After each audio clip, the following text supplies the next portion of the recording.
What is up, everyone?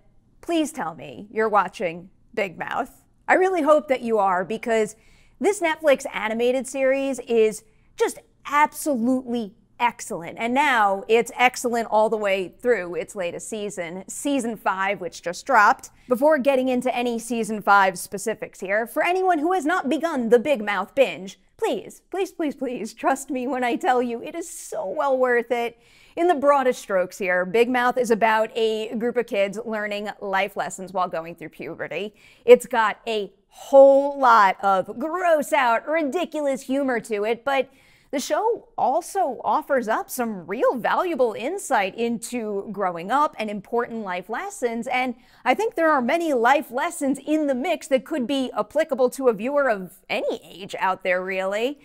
But the really impressive thing about Big Mouth, to me at least, is that it does this and it manages to have its fun, but with such sincerity. It's a very, very silly show. It can be, but it's also one with a significant amount of weight to it. Alrighty, let's get into Season 5 now. The theme of the new season is love and hate, and a pretty significant driving force behind that theme are the love bugs and the hate worms, which I think are just genius additions to the show.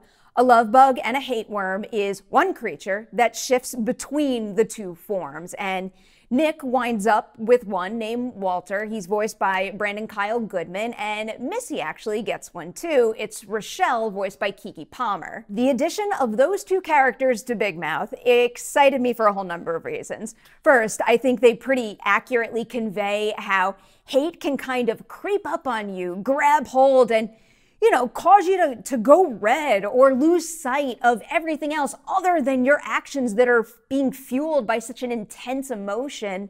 The design of these characters and how they operate also amplifies their thematic value, and the voice work from Goodman and Palmer is just so spot on. And then, on top of that, these are characters that are going to be in the Big Mouth spin-off, Human Resources, and at this point, I think you all well know how much I do tend to love really good world building and exploring a new, highly detailed environment. And if Big Mouth Season 5 is any indication, it looks like that's what Human Resources is gonna offer. So now, I obviously don't want to go too deep with plot information here. I want to steer well clear of spoilers, but just to run through some characters, I will tell you, I find myself rooting for Jay more and more every season, and Missy has been and still is a personal favorite. I feel like my heart is just always quickest to crumble to pieces when something threatens her positivity, cheerfulness, and her drive, but then also reforms in a flash and feels significantly stronger when she overcomes a big challenge. But if I were to pick a most powerful arc of the bunch in Season 5, I think I've got to give that honor to Nick's journey throughout the season.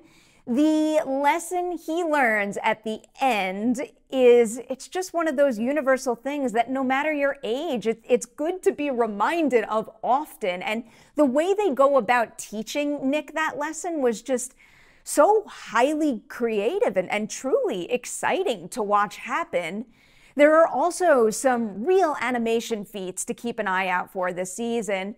Again, avoiding spoilers here, but Episode 8 was just wildly impressive to me, and it is something that I can see myself rewatching seasonally. Also, there's one particular chunk of that episode that just delighted me to no end. I am not going to tell you what it is right now, but I know for sure that when you watch it, you will very easily be able to figure out what it is. All right, let's score this. I'm giving Big Mouth Season 5 4.5 Deweys out of 5 on the Dewey Decimal Movie scale. The show is just so smart and such an endless joy to watch. I've said this before, but I think it's well worth repeating. I am not one to judge if content is age appropriate for younger viewers, but for me, when I'm sitting there watching Big Mouth, I'm basically nonstop wishing that I had something like this when I was growing up.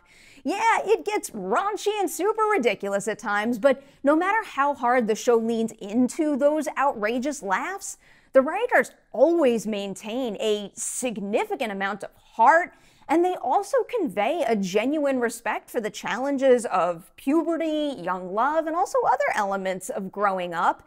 And it does so in such a highly creative and entertaining manner that I just plain old can't get enough of.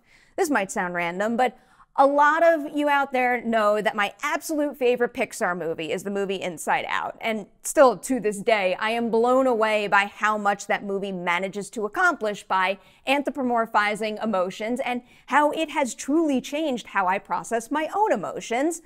I bring it up because I think Big Mouth is Pixar level quality in that respect, just with a whole lot of delightfully dirty humor in it.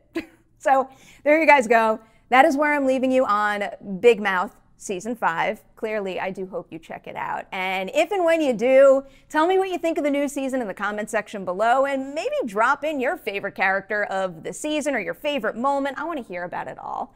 Guys, thank you so much for watching this. Before I leave you, Patreon shoutouts. Group of 6 right here. They are Billy, Ian, Steven, Justin, Caleb, and Rosa. So hard not to play favorites in the Patreon sphere when I love you all so much. Seriously, to the 6 of you, you are very, very special individuals, and I really do hope you know how much I appreciate you and just how highly I think of you. So thank you so much for being here and for supporting me in doing what I love. Big thanks to anyone out there watching this review as well. Like and share it before you leave, and stay tuned. More on the way very soon.